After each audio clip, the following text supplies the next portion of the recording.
Hello, everyone. My name is Julie Ruska, and I am here with Dr. Charlie Cartwright.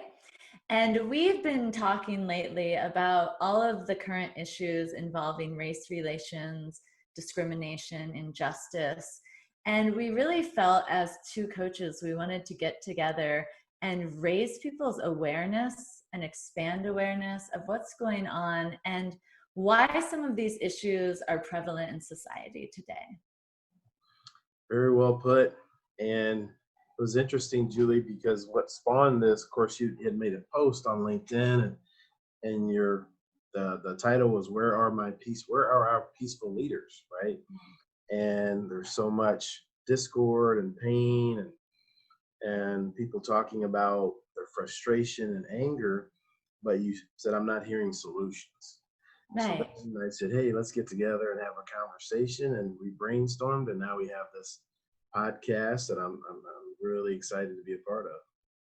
Me too. Thank you so much for being open to it. And that's kind of where this birthed from, right? It came out of two people talking and saying, yeah, we want peaceful solutions in our country, but nobody's focusing on that, especially the news media. There's so much like, look at what's happening, look at the destruction, the riots, the protesters, and then it's like it gets political and it becomes divisive. And that's not at all what's going to get us in a new place. These are things that have been happening for decades, if not centuries, in our country, all of these divisions. And so it's time to move past that. I believe so. And I was thinking about hashtags for this, and I like this hashtag conversations, not confrontations. Hmm. We need to talk, and that's a conversation, not a confrontation. I was conducting some training just the last couple of days. And of course, this is such an important topic. People want to talk about Right. it and get my point of view. And I asked the audience, I said, you look back at Martin Luther King's time, I said, how many rocks did he throw? Mm-hmm. How many punches did he throw? Right? Zero. Right. Zero. Right. Did he have rocks thrown at him? Yep. Did he get So punched? many. Yep. And what happened? People said, hey, that's not right. This man's peaceful. Get people more interested in the discussion. I think if he was throwing rocks and throwing punches, we would not remember his name to this day. Absolutely. And that's where my post stemmed from. I took some time to take it all in, to look at my awareness and the areas where I don't have awareness. And that's why I wanted to open these conversations. Obviously, I don't know what it's like to be a Black person in America. I can't pretend I do, but I want to have more awareness. I want to expand my knowledge. I want to have an understanding that will help me be a thought leader and give me the ability to create change in this world. And so that's really what I recognized was, yeah, we look back and we look at these powerful leaders like Martin Luther King Jr., and he was so peaceful yet powerful. And that's what I'm searching for. And I wasn't seeing it. And I know there are amazing, powerful, peaceful leaders out there, but I wasn't seeing it. And so I was looking and I was saying, hey world, where are these people at? And let's get together, let's unite, and then we can create real lasting change. Yeah, 100%. And so I remember responding to your post saying, I'm answering your call. And here we are. Yes. I'm And so thank excited to you for doing dive that. in. Yeah, I'm so excited to dive into it. So I know on our call last week, we were having our discussion and we were trying to figure out, hey, where's a good place to start? Right. And I think we arrived as far as just talking about where the anger comes from, right? Yeah. There's so many people that are angry and not everybody understands, well, why are these people so angry? And so if I relate my experience, so I grew up in Olathe, Kansas, small town, what I consider small. I know there's smaller towns, but I grew up about 35,000 people. So to me, that's a small town, but I totally Yeah. get other towns that are 500,000 people. But small town, now it's about, I want to say it's around 135,000. So it's grown pretty good over these last few decades. But at that time, small town, very small African American community. I'm saying probably maybe 1% of the population is African American. That's probably a pretty good estimate. Mhm. And so I'm growing up, I was born in 64. So we're talking late 1960s. So the civil rights movements ended and we've got laws and different things like that. However, it was a very, what I remember as a child, a very tough environment. Mhm. So the first time I heard the N word, I didn't know what it meant. I Wow. didn't know what it meant, but I was walking to school. So I was in first grade. I remember I was 6 years old. I still remember like it was yesterday. I was 6. And I was walking to school and this pickup truck's coming. And it was a light blue Ford pickup. I can still see it. They're slowing down. And so I was wondering if they were going to ask me a question or they're lost. I didn't know. And rolled down the windows. It was 2 white men and started calling me names, verbally assaulted me. I was 6. And they were God. probably, they're probably in their, one gentleman looked like he's in his 20s. The other's probably late 30s or 40s. I didn't know what to do. I know I was afraid. You're a So child. You're a I'm little 6. I have no idea. 6-year-old child, I innocent. remember thinking I'm halfway between the school and my house. I wanted to run home, but I know my parents were at work. So then I just took off running to the school. Yeah. In that environment, that was an impression. That wasn't an isolated occurrence. It happened quite a bit. Um, verbal, as far as racial slurs tied to threats. Go back to Africa, and I was thinking, well, I don't even know at that time. I didn't know where Africa was. Right. Right. Right. Right. Because you were an American. You were born Right. I here. didn't know That's where who Africa you is. are. 1970. I'm in first grade. We haven't studied that yet. Yeah. And there's no internet, right? So, but I remember asking my teacher, "Hey, where's Africa? What's Africa? Where's Africa?" Mhm. Showed me on the map and all this, the globe, and then we had the big globes in the classroom. So, hearing that over the years, it's hurtful, number one. And then I think just human nature, you're going to build up animosity towards anyone that would say something like that. But Of I course. never, for whatever reason, I never associated that with all white people. I never did. My best Yeah. friend was white. I'd go to their house. They treated me like his mother treated me like one of the sons. Yeah. So I never associated with all white people. I never did that. However, most of that fear and those things were happening. Another time, I was probably maybe 8 years old, and a white man tried to abduct me. Oh my gosh. And I we had these crazy films back then, or Jiminy Cricket films. I still remember we would watch them in the library, and it was these films, and then Jiminy Cricket was this popular cartoon character at that time. Yeah.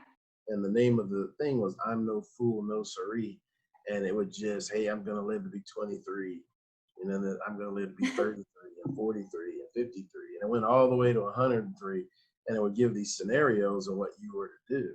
And one of the scenarios was some stranger tried to grab you, and so I Oh ran, my gosh.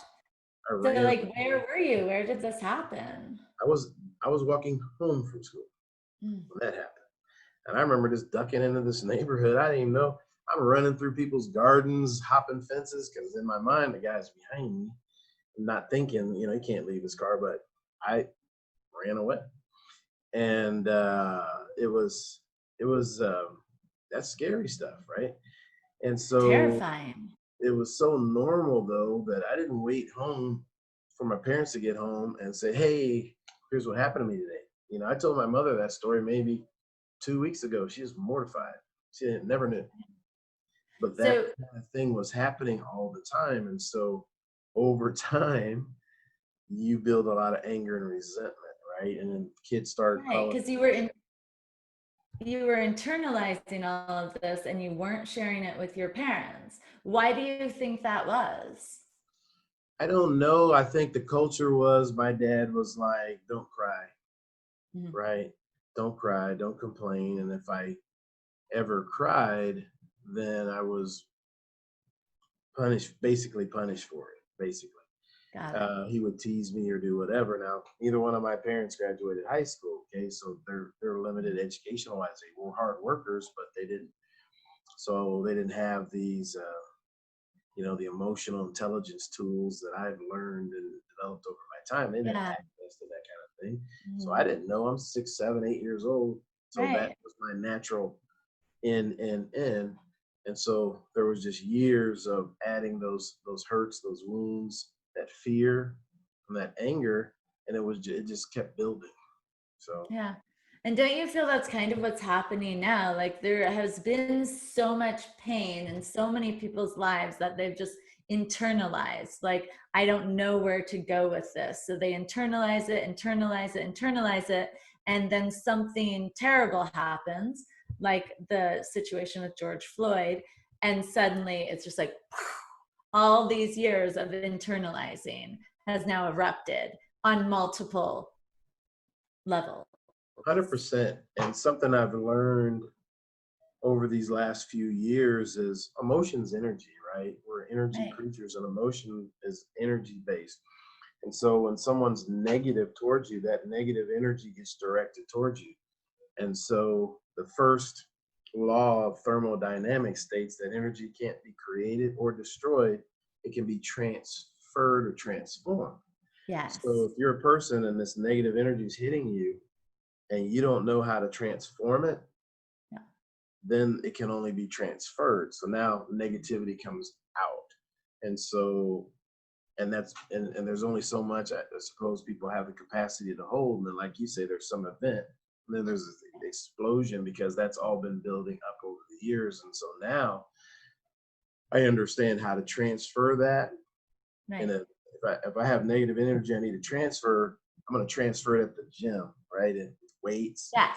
or I'm going to In healthy, productive ways to get that energy out. right, get some work done, walk. There's so many things I can do to get that energy out, or I'm Yeah. going to transform it into positive activity. Hey, I'm gonna read. I'm gonna get some research done. I'm gonna make myself better. I'm gonna goal set. I'm gonna vision cast. There's so many things I'm gonna do to transform that into a positive because I'm gonna make sure that someone said these things about me or to me, I'm going to make sure that they're not true, right? I'm going to Right. do that in a positive Like prove them wrong. 100%, something to prove. And that's what we were talking about last week, as far as like there's a stereotype, right? The angry black man out Right, there. right, And it's hard for me to even say that because I so know it's not true as far as a generalization. But like you're saying, yes, there is this anger. There's this underlying anger and disappointment and disillusionment. There's all of this emotion. And it's equal at times on the other side of people that grew up maybe and had that backlash, like white people that had backlash from black people, so I've talked to some of those people, and I've had clients where I have to address that. I'm like, why would you say that? Like for me, it's so untrue. It's so clearly a stereotype, but it really, and one of the reasons we're talking now is awareness, right? If you don't have the awareness of why people do the things they do, it becomes a stereotype, it becomes a generalization, and it becomes a division.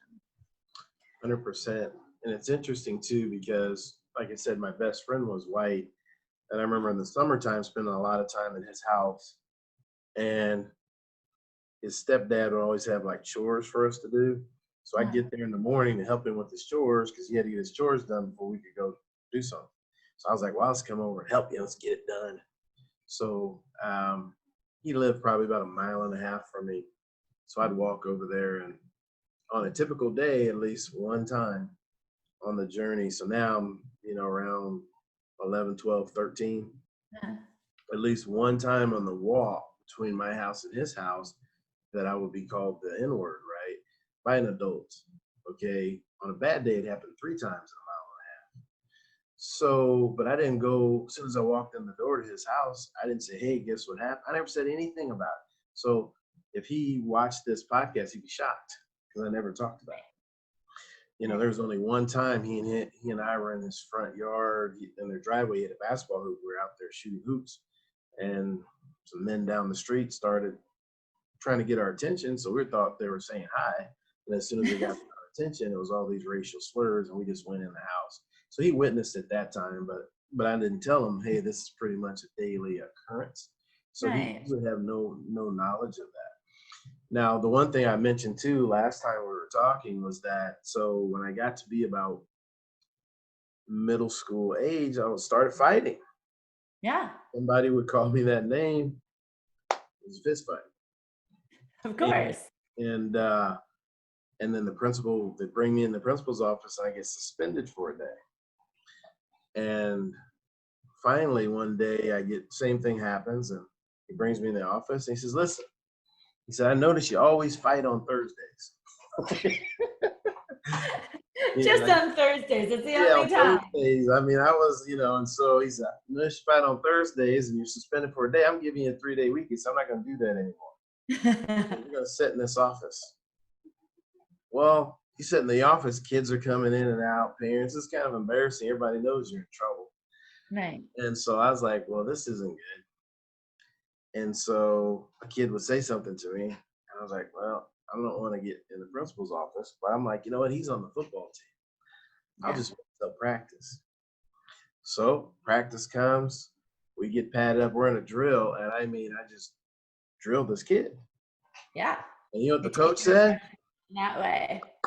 What I'm talking about, Cartwright. That's what I'm talking about. And I was like, oh, wait Oh a minute. yeah. It clicked, Yeah. right? Now the aggression's being Oh my celebrated. God, I had a place for it. So people are just getting crushed. And of course, I was a really good athlete. There's no doubt about that. But I was a great football player because of that anger element. Well, the kids, they had no idea where this was coming from. They just thought I was Right. playing ball. I was angry. And I took it out on everybody on the took it out on them. And that was my outlet. Growing up, that's how I transferred all that hurt. And when people don't have that outlet, it's tough, really tough. They can get into a lot of trouble. Right. And I think that's what we're seeing now.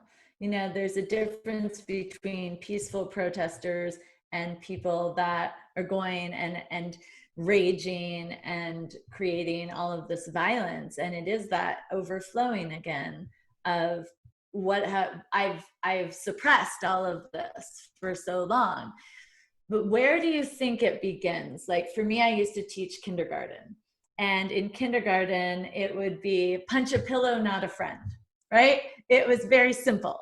You feel that energy, do some like pause, don't take it out on them, redirect it. Like those are very basic things, but where do you think we fail as far as not opening the real dialogue of like what's really happening? Do you think it starts on the level of children and it just gets suppressed until it boils up in later years? Or what are your thoughts? It's really complicated. Yeah. That's a very complicated answer. Of course, the home life, the direction you're receiving there does set a tone. There was domestic violence in my house, so my father was abusive. So I had that at home too. So that kind of added to it. I didn't Yeah. have the ability to find productive ways for that outlet other than athletics. I've never been Right. involved in domestic violence as an adult or any of those things.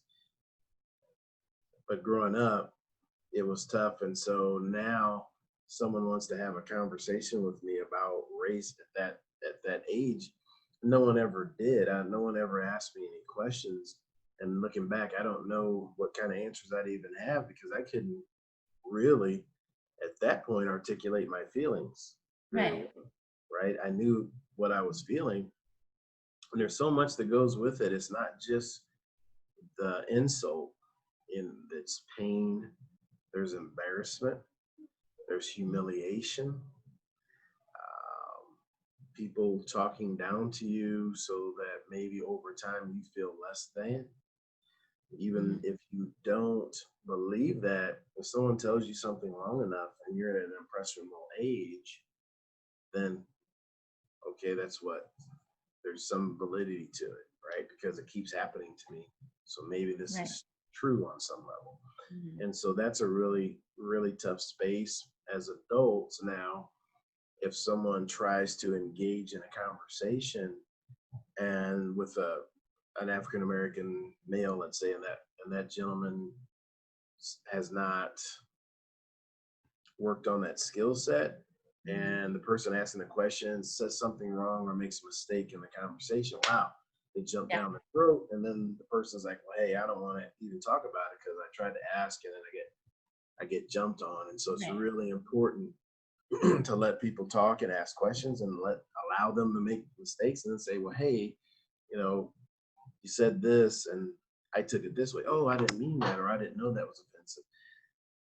But if we Right. never get to that stage of the conversation, Mhm. people get gun shy. So right now, people are gun shy to engage because they've had their head bitten off, right? Yeah. Because they made a mistake, a phrase, or anything, and they maybe repeated something they heard and they didn't understand that it was hurtful or offensive. Right. And that's where I'm so impressed with you, in particular, and some of the other people I've talked to, where you're open. Like you can say to me, "Hey, Julie, that like that's not the way." Like we were talking about even how I was raised to kind of say African American, right? Mhm, And some people find that offensive, mhm, right? And there's all of these things. I don't mean to offend anyone. That's not where my heart is. But if I offend someone, I would hope they would have the tact to say, "Hey, that's not actually correct, or that's not actually, whatever it is. This is not. You're trying to come off as not offensive is more offensive, right?" right. And it's one of the reasons I felt the need to reach out and say, "Hey, as an obvious white woman in the world who has not lived as a black man or woman in the world, I don't know.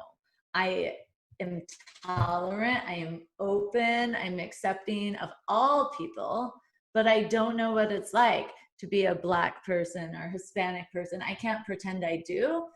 And that's why I wanted to open these conversations and go, give me the awareness. Let's raise the awareness for all people of what's going on here on all different levels, because it isn't simple. If it was simple, we would have fixed it by now. If it was simple, we would have a political candidate out there and we'd all rally behind them and be like, great, that's done, check mark, moving on. But what happens is we have these incidences. Like one of the first ones I can remember was Rodney King when I was in high school. And it was shocking. And then everything boiled up. And then it was on the radar. And it's like the news cycle. It's like with school shootings, right? Things come on the radar. We discuss them. Everyone gets up in arms. And then it disappears. And change never really, like long term, major, sustainable change never occurs. And that's really where I feel we're at now. We saw that with all the women's marches. They were amazing, and women came out in drones and hundreds, and then that faded. We see all these movements that get started and then they pull back. And so to look at the issues and to say, there are lots of layers here. We're not going to be able to just keep putting a Band-Aid on it. If we want to change it, we have to have awareness. We have to recognize we don't know everything. We have to recognize there's no way to generalize. We don't want to stereotype, but we do have to just have the conversations. Yeah, 100% with everything. And you had a lot packed in there. Yeah, And sorry. I keep going and going and going. so I that'll feel that'll really that'll be passionate about it. yeah, no, I want to, because this is a great endpoint for this segment. And then during our next session to unpack and dive into some of those things. And I agree with you 100%. And that's why I think this is so important that we're doing this in a podcast format. We've got a hashtag so people will be able to search it. Yeah. conversations, not confrontations, and then this conversation will live on. And so we get like-minded people having similar conversations. Now this it won't die because the Right. internet never sleeps, right? 24/7, Right. 5, it'll be out there, and people be viewing and getting questions answered and then asking more questions. And so that way we can keep it, I really believe, alive in a digital format. And then the whole goal is just to bring people together with Yeah. understanding. Because one of the things that you mentioned that I wanted to wrap up with here is that we have these very complex issues we're dealing with. And if it could be solved within the African American community alone, it would already be solved. It's not. Mm. It's going to take all of us united as Americans to come together to solve these things, right? It's not going to be solved in any one community. It's going to take all of us coming together. Absolutely. And that's why I appreciate you so much to being open to this and just, yeah, opening the conversation. That's what this is all about. That's our intention. Raise awareness, open the conversation, and then the hope that other people will continue the dialogue in a very respectful way. Absolutely. Well, thanks for your time today, Julie. And we're going to pick up where we left Thank off with our you, next section. Dr. Charlie.